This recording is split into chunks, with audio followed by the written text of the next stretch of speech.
አንደኛ በሀገራችን ስላለ የኮንስትራክሽን ኢንዱስትሪ እየተጠቀማቸው ያላቸው የቴክኖሎጂ ምርታዎች እንዲሁም አርቲፊሻል ኢንተለጀንስ ለኮንስትራክሽን ኢንዱስትሪ እያበረከተው ስላለው አስተዋጽኦ። ሰላም፣ ይህ ጠቢብ ፖድካስት ነው። ኢንጂነር ሱራፌል ነኝ። ስለ ኮንስትራክሽን ቴክኖሎጂ፣ ማሽነሪ እና አርቲፊሻል ኢንተለጀንስ ተያያዥ ጉዳዮች የምናወራበት ነው። ሰብስክራይብ፣ ላይክ፣ ሼር እያደረጋችሁ ቆዩን። እናመሰግናለን።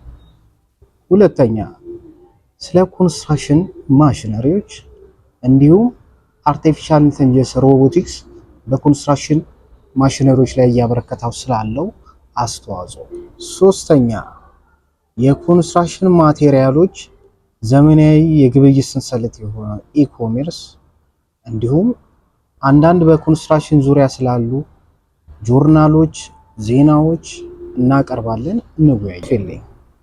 መሰል የሆኑ የግንባታ ቴክኖሎጂዎችን ስለ ማሽነሪ፣ ስለ አርቲፊሻል ኢንተለጀንስ ኤንድ መሰል ዜናዎችን ማግኘት ከፈለጋችሁ ሰብስክራይብ፣ ላይክ፣ ሼር በማድረግ ይተባበሩ። እናመሰግናለን።